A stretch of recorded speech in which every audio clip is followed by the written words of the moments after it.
For over 50 years, Joyland was the happiest place in Kansas. A hand-built wooden coaster, a Ferris wheel families lined up for, a grinning mascot named Louie who greeted every kid at the gate. Then one April afternoon, everything changed. Today, that same ground draws fire trucks and trespassers instead of families. And the real reason it collapsed was never just money.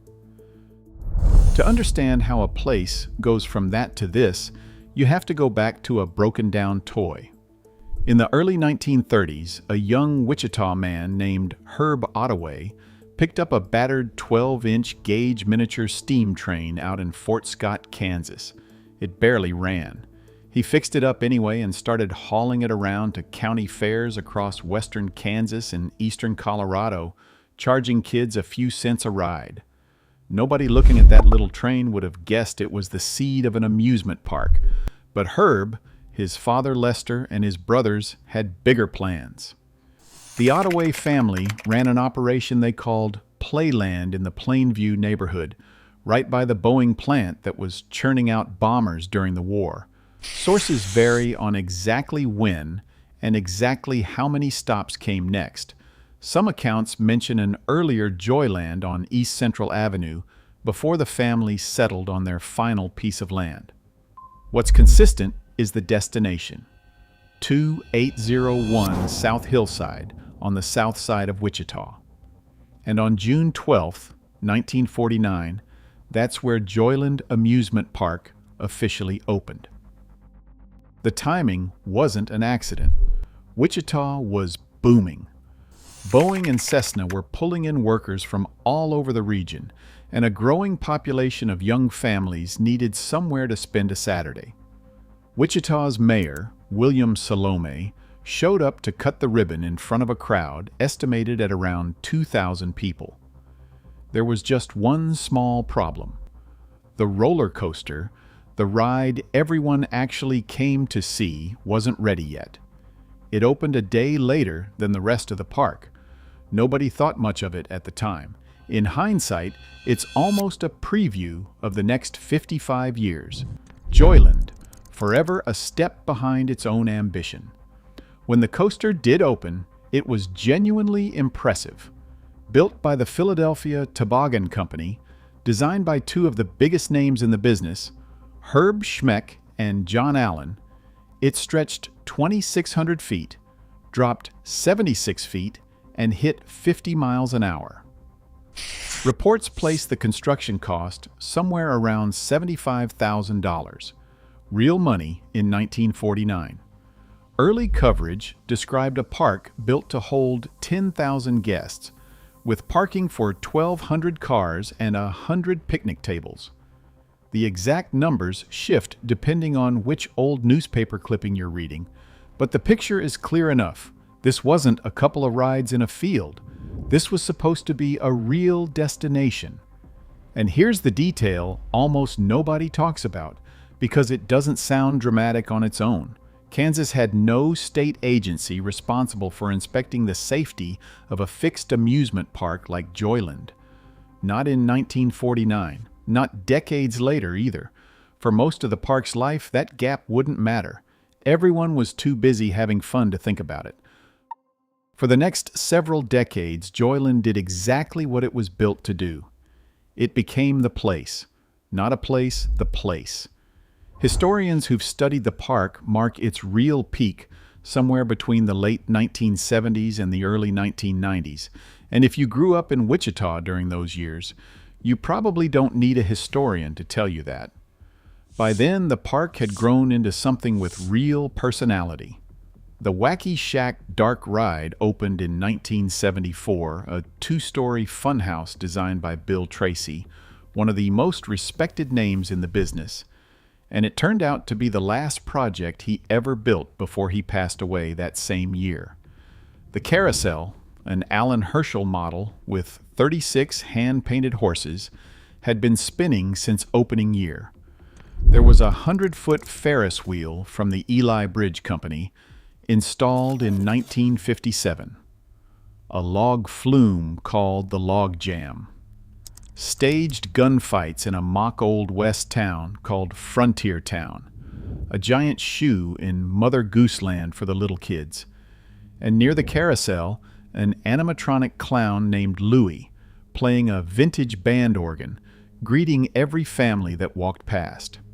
Nobody has hard attendance numbers for those years, no official count anyone's dug up and confirmed.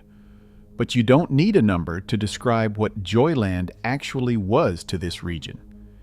It was the company picnic every summer for Cessna employees. It was the first job a teenager ever had, running the tilt-a-whirl or working the ticket booth. It was 99-cent days that felt like a holiday. It was the field trip every Wichita kid took at least once, and usually more than once. For a huge stretch of central Kansas, Joyland wasn't a nice option among several. It was the only park most families ever knew. But underneath all of that, two problems were quietly building. The first was strategic. While Joyland stayed exactly what it had always been, a fixed, self-contained park frozen somewhere around its own golden age, other regional parks weren't standing still. Worlds of fun opened up in Kansas City. Frontier City kept expanding in Oklahoma. These weren't just competitors anymore. They were becoming full entertainment districts, reinvesting, adding attractions, chasing a bigger regional footprint. Joyland kept doing what had always worked. For a long time, that was enough. It just wasn't going to stay enough forever. The second problem was the one nobody was watching at all. That gap in Kansas amusement park regulation from 1949 was still there. No mandated independent inspections. No state agency checking on rides that were aging year after year. As long as nothing went wrong, it was invisible. The moment something did go wrong, there would be no safety net underneath it. In 1975, the Ottaway family retired and sold the park to Stanley and Margaret Nelson. On paper, that's a straightforward ownership change. Emotionally, it barely registered as one. Margaret Nelson had actually worked the skee-ball booth on opening day back in 1949. To longtime visitors, it didn't feel like new owners taking over. It felt like the family was staying in the family. The Nelsons would run Joyland for close to 30 years, adding rides, keeping the traditions alive, becoming as much a part of the park's identity as the coaster itself. But the rides, the mascot, the whole feel of the place, all of it stayed essentially frozen in time, even as the world around it kept moving. The park's identity and its infrastructure were aging on the exact same clock, and nobody was paying close enough attention to either one. In 2003, that 30-year stretch of stability ended. The Nelsons transferred operation of Joyland to an investor named David Rohr. The first real disruption to ownership the park had seen in almost 3 decades. It looked, at the time, like a routine business transition. It wasn't. On April 16, 2004, a 13-year-old girl named Elizabeth Schmitz was riding that same 55-year-old Ferris wheel that had opened back in 1957. As she reached for the restraint bar, her seat tipped forward. She fell more than 30 feet, striking equipment on the way down before landing on the ground below. Because Kansas had no state agency with jurisdiction, it was the Federal Consumer Product Safety Commission that stepped in to investigate. And here's the detail that makes this so much more unsettling than a simple neglect story. Inspectors found the ride to be in generally good condition. This wasn't a park that had let its rides rot into obvious disrepair. It was an old ride, operating exactly as it always had, that failed anyway, proof that the danger had been sitting there quietly the entire time, built into a system with no outside checks at all. The park closed mid-season. Rohr defaulted on the deal. Employees went unpaid. An insurance dispute followed. In the span of a few months, Joyland went from a functioning business to a legal mess with nobody clearly in charge. Then came the first real glimmer of hope. In December of 2004, the Nelson family bought the park back at a sheriff's auction, of all places. For longtime Wichitans, this felt like exactly the kind of story you wanted to hear. The family that built the park's golden years was coming home to save it. Surely that meant Joyland was going to be okay. It didn't work out that way. The park sat dark for 2 full seasons. Then in 2006, a Seattle-based company called T-Rex Group leased the property and announced a real comeback. They repainted the buildings. They rebranded the roller coaster with a new name, the Nightmare. They reopened most of the rides for a partial season, and local news covered it like exactly what everyone hoped. Joyland was back. But there was a catch, and it was a big one. The renovation was mostly cosmetic. Reports at the time put actual repair spending on the coaster's aging wood structure at somewhere around $10,000, nowhere near enough to bring the ride that defined the entire park back into operation. The coaster never ran again. The paint looked fresh. The bones underneath were still exactly as tired as they'd been before. After that 2006 season, the park closed for good. Margaret Nelson put it plainly to local media. "We're sick. Our hearts are just sick." It's not the language of someone giving up easily. It's the language of someone who had already tried everything they had. That should have been the end of the story. It wasn't quite. Between 2011 and 2014, a nonprofit called Restore Hope Incorporated tried to raise the money for a full community-driven revival. There was real hope behind it, the kind of grassroots effort that sometimes actually does bring a place like this back from the dead. But by 2014, the group had disbanded, without raising the funding it needed. And that same year, the park's identity started leaving the property piece by piece, even while the buildings themselves just sat there. The beloved carousel, 36 hand-painted horses that had been spinning since 1949, was donated to Botanica, the Wichita Gardens, where it would eventually be restored and reopened to the public. It was saved. It just wasn't at Joyland anymore. The iconic entrance sign was sold off to a local historic preservation group. Piece by piece, the things people actually loved about this place were being rescued by leaving.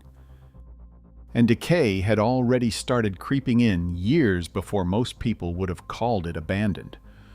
A suspicious fire hit the old Opera House building back in 2009. Another one damaged a maintenance building in 2012. The park hadn't been officially abandoned for very long at that point. It just already looked like it had been. In April of 2015, a windstorm did what 55 years and multiple fires hadn't managed to fully do.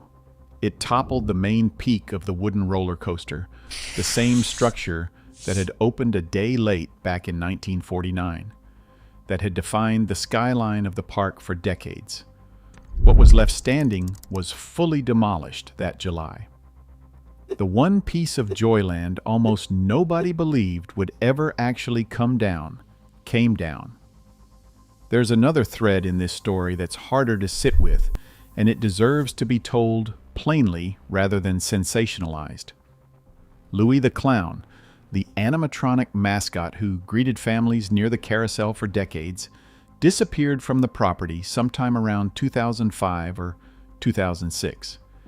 It was reported stolen in 2010. In 2015, Louie was finally recovered, found at the home of a former park employee who was already serving time in prison for unrelated child sex offenses. The friendliest face at the happiest place in Kansas ended up connected, however indirectly, to one of the ugliest footnotes in the entire story. It doesn't need embellishment. The fact says enough on its own. By 2018, even the Wacky Shack, arguably the last structure on the property that still carried real nostalgic weight, burned down. Fires kept coming. 2021. Into 2025 and 2026, more blazes hit what was left of the site. The people showing up at Joyland now aren't families with tickets. They're trespassers, urban explorers filming abandoned places content. And at times, people with nowhere else to go, camping out on land that used to be full of laughing kids. In November of 2018, the 57 acres where Joyland once stood were auctioned off. The winning bid, $198,000, going to Greg and Tina Dunnigan, a couple who run a wedding and event tent business. In 2019, the city rezoned the land for a mixed-use event venue. Weddings, maybe restaurants, occasional carnivals. It sounded, once again, like a real plan for the property's future. Years later, almost none of it is visible on the ground. As of 2026, most of the site remains vacant, scorched in places, still catching fire more often than it's being rebuilt. The owner has said plainly that cleanup keeps losing ground to new incidents on the property. There's almost nothing of the original amusement park physically left standing where it once stood. But here's the strange, almost comforting twist in all of this.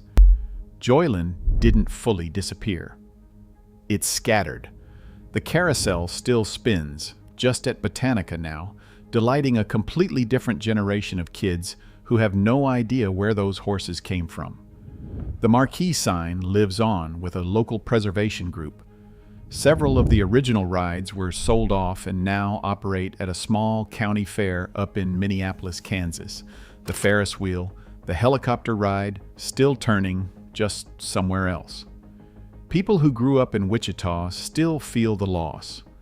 Longtime locals like Anita Seamer have described the sadness of watching the place slowly crumble without ever really being cared for. That sadness is real. And it isn't really about a plot of land. It's about a version of childhood that doesn't have a physical address anymore. So if you drive out to South Hillside today, you won't find a roller coaster or a Ferris wheel or a clown waving you toward the gate. You'll find open ground, a few surviving fences, and increasingly, the outline of wedding tents standing roughly where thousands of families once lined up for a ride. A different kind of gathering on the exact same 57 acres.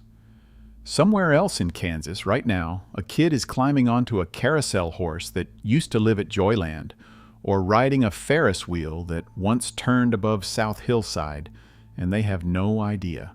The happiest place in Kansas never really vanished. It just stopped being one place.